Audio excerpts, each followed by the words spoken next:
Good morning. Welcome to Unity Longmont Spiritual Center on the 26th of January, 2025. We are blessed to have Mike King to speak with us this morning and Faith Halverson-Ramos to provide her music. And we'll start with Faith. Okay, this morning we'll start with Join Together by Donna Michael. We are brothers, we are sisters, joined together in love. We are brothers, we are sisters, joined together in love. We are brothers, we are sisters, joined together in love. We are brothers, we are sisters, joined together in love. Love, love, love, love, joined together, together in love. Love, love, love, love, joined together, together in love. We are brothers, we are sisters, joined together in peace. We are brothers, we are sisters, joined together in peace. We are brothers, we are sisters, joined together in peace. We are brothers, we are sisters, joined together in peace. Peace, peace, peace, peace, joined together, together in peace. Peace, peace, peace, peace, joined together, together in peace.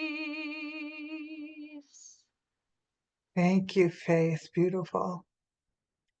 It's at this time that we go into prayer together by taking a breath, being fully aware of our bodies, our minds, our sacred hearts. Let us take a moment to check in with ourselves. What is it we desire today? What might we long for? And knowing how generous the universe is, how do we open to receive that? Let us take a few breaths while we open to receive.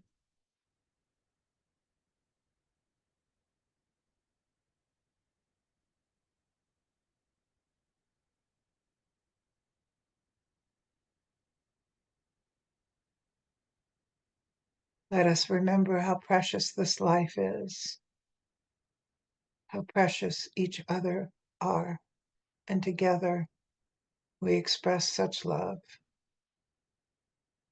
And so it is. And we'll hear from Faith again. Our next song is Center of Creation by Jennifer Ruth Russell. I am a center of creation, I am a seed planted in the stillness. I am a center of creation, fertile ground for the highest thoughts of God. I am a center of creation, I am a tree rooted in fullness. I am a center of creation, fertile ground for the highest thoughts of God. I am a center of creation, I am complete, living in wholeness. I am a center of creation, fertile ground for the highest thoughts of God. Fertile ground for the highest thoughts of God.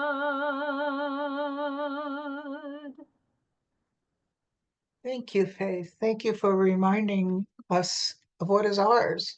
All we have to do is ask and receive. Thank you for that. So we are very, very blessed today to have Mike King with us to share his wisdom and his poetry. Good morning, Mike.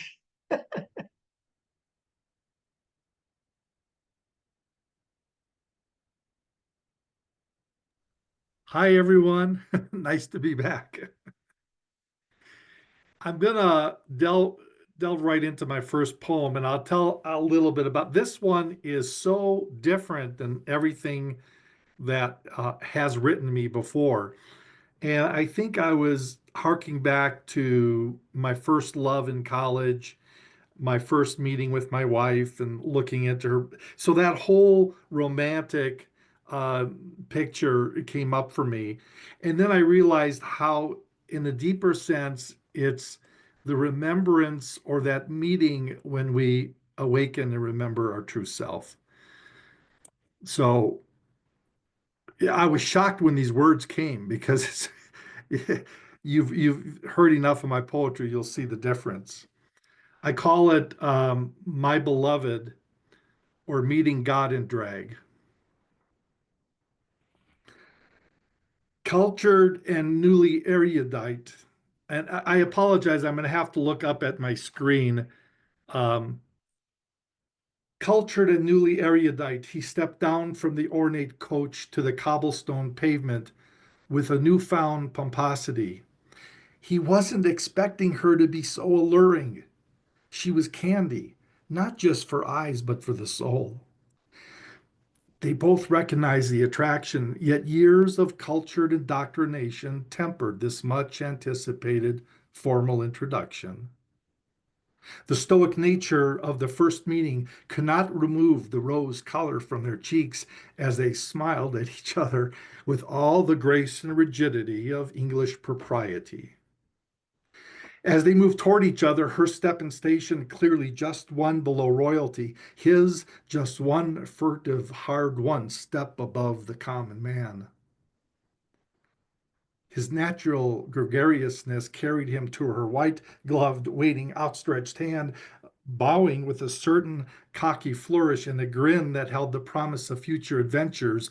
She caught his breath while he, in kind, received the full weight of her presence.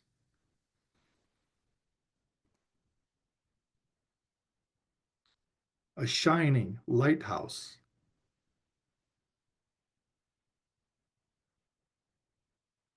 To drop all anger and anchors.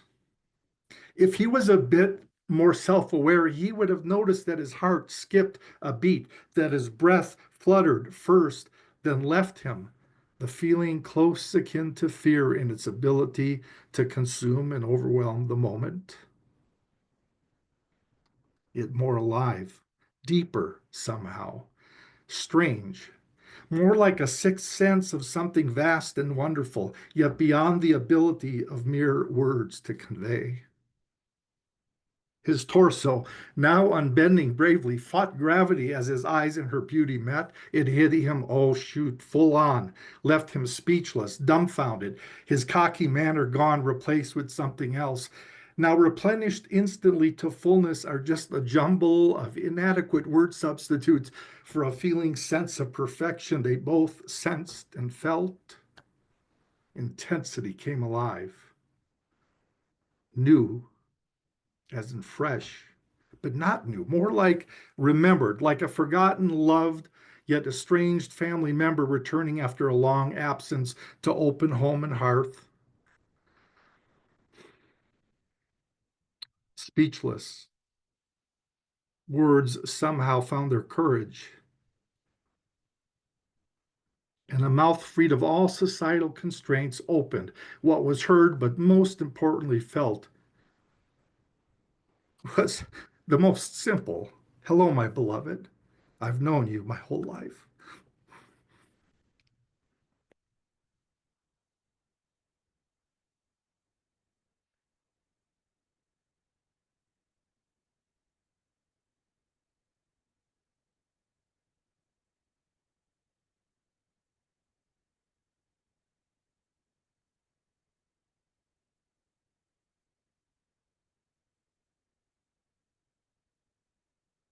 These other ones are a little bit more fun, more like my other ones.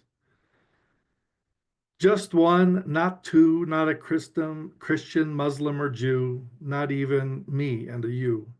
That's the path found not through science, dogma, or math, not even through the intelligence of mighty cognition, rather submission, taking no position, alleviating all constriction. To surrender to something larger, it's not weak like an old codger. So let it go. Let it be, sang the Beatles three. Oh, wait, there were four. That's right, they gave us so much more. Their music and lyrics of love inspired from far above. We know what's right and feel what's wrong when the greedy, fearful throng sing their songs.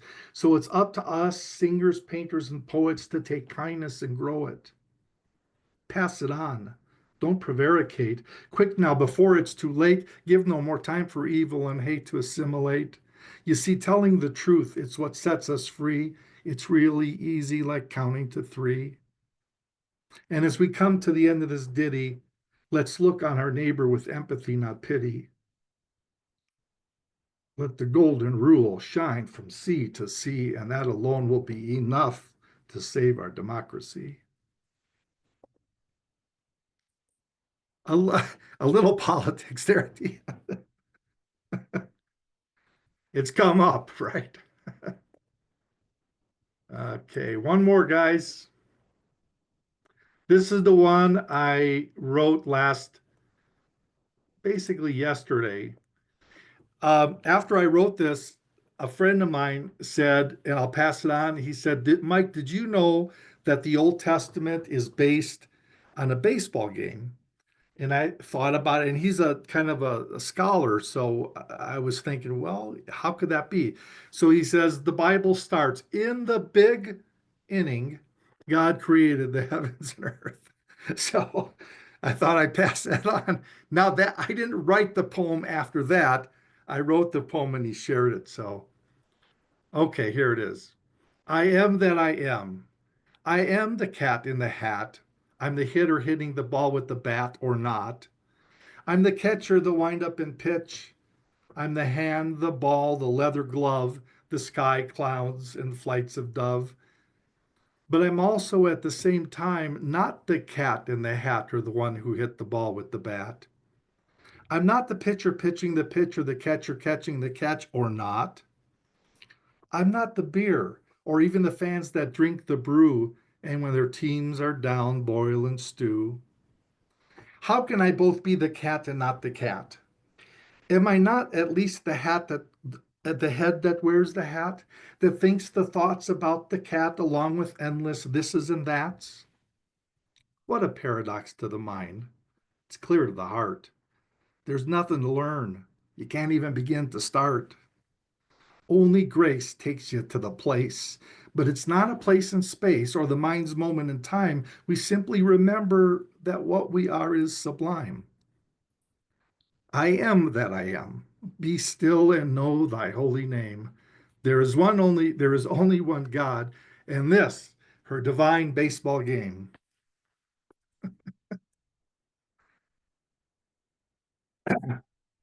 All right, that's poetry, I hope.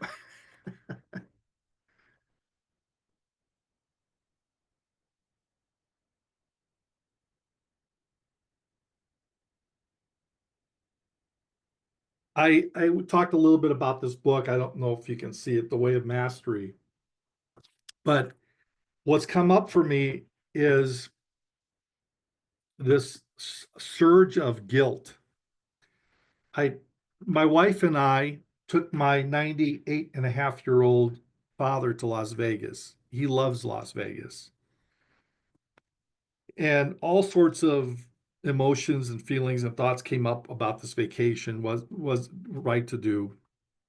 To make a long story short, on our third day there, he had an electric scooter we rented for him, and he took it up the elevator and got off at the eighth floor, and he fell over and he broke his hip. And the first night, I didn't know he was in extreme pain, but my youngest son Sam, had flown in to stay with my dad in the room, and Lynn and I were close by. And so Sam and I basically lifted my dad as he was screeching in pain to bed. But because of a fall he had just had, and because he was able to move the foot, we didn't feel that we should take him to the hospital. And it was just a decision we made, my wife, and all of us. Well, to make a long story short, we did take him to the hospital. The ambulance came, and eventually they had to take him to a bigger hospital because they found he had broken underneath the femur, and so he would need that femur to go into the hip. What happened next in Las Vegas was I've never been a part of it. My son called it like I don't know if any of you have watched The Walking Dead, but it was like a scene from The Walking Dead. My father and about 40 or 50 other patients were in the hallways. Las Vegas is completely overrun. There's not one hospital that you can get a room in. And he spent the night in the hallway with moans and groans. There's no blockage if you had to do your business. Um, the nurses were wonderful. The staff was amazing. And I reached my limit. I couldn't handle it. I had to leave. But my wife, where she gets her strength, she stayed all night in a chair next to him and helped.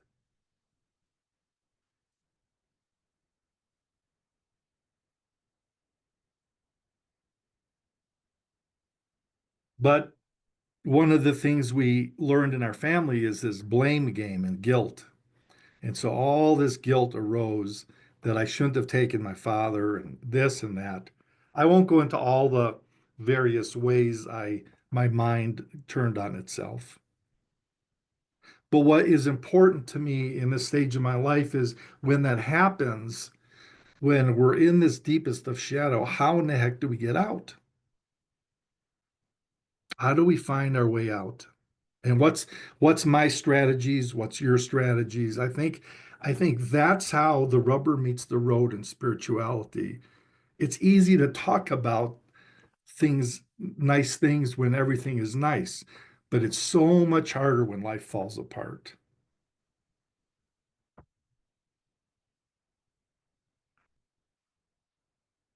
What I did was I followed the guilty thoughts backwards. And I said, where did this thought come from? And some of the thoughts about my father came from a sense of fear and a sense of lack, a sense of greed. I don't have enough, or it should be this way, or I'm giving too much of my time, or I wish it was this way.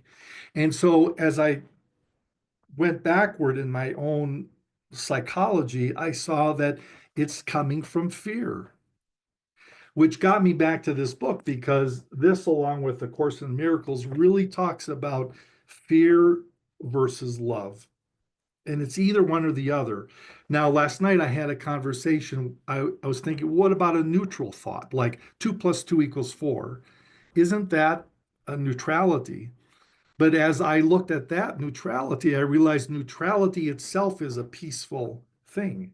If we're neutral, there's not an energetic, we're still in peace.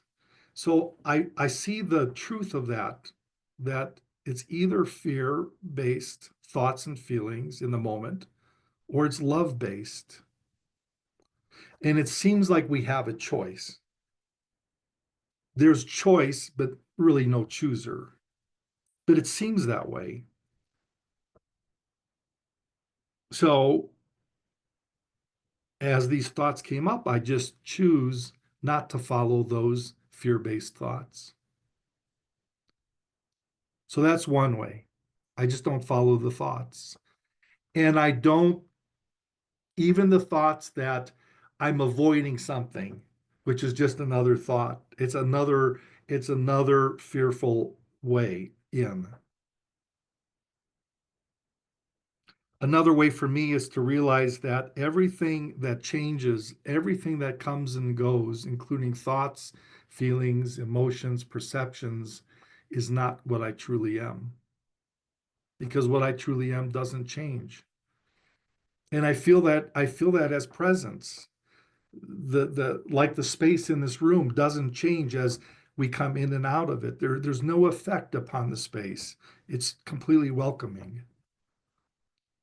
And so for me, it's welcoming of the dark side, welcoming of the deepest fears to just come up, let them be,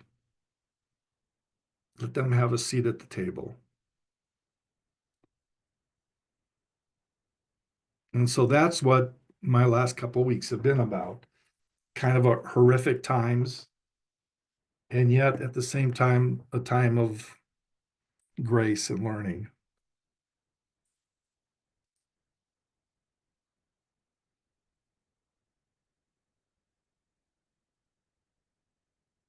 I guess I'll stop there.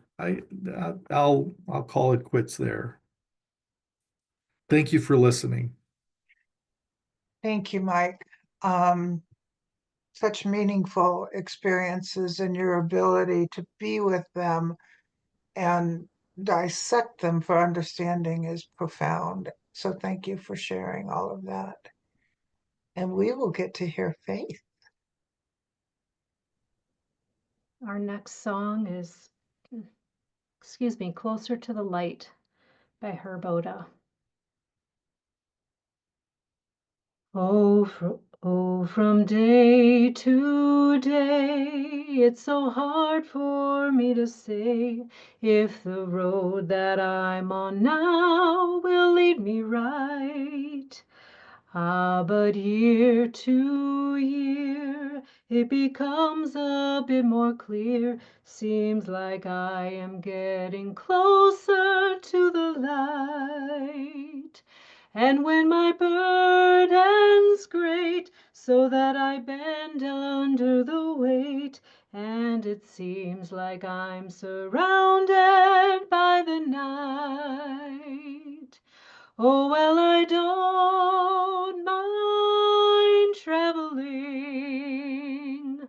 along this darkened road if I'm traveling closer to the light. Every day I start with this compass in my heart, and it helps to keep the road within my sight. And as I go forth looking for magnetic north, seems like I am getting closer to the light. And when my burden's great, so that I bend under the weight, and it seems like I'm surrounded by the night. Oh, well, I don't mind traveling along this darkened road if I'm traveling closer to the light.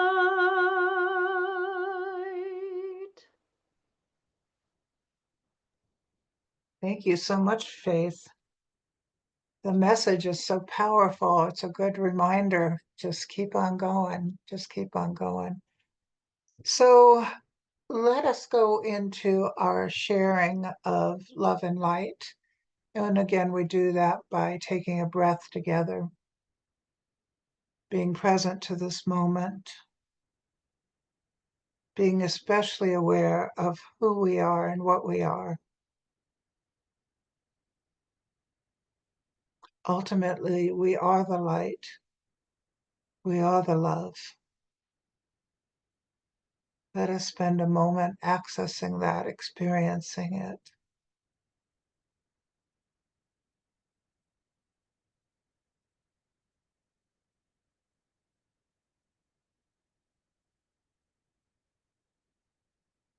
If anything comes up that's uncomfortable or fearful, let's bring it into the light.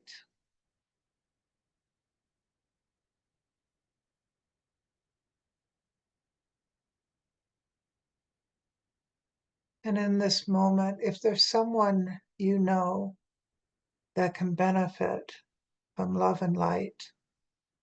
Just hold them in your vision, hold them in your heart, and allow the sharing.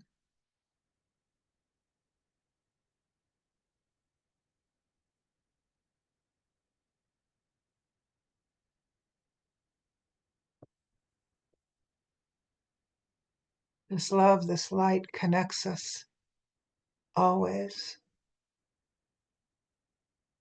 When we see each other, let us namaste and remind each other who we are, love and light. And so it is. We will hear from Faith. This song is There Is Only One of Us by Melissa Phillip. There is only one of us. In your eyes it's me I see. There is only one of us. You are my reflection. There is only one. There is only one of us. In your eyes it's me I see. There is only one of us. You are my reflection. There is only one. There is only one of us. In your eyes it's me I see. There is only one of us. You are my reflection. There is only one. You are my reflection. There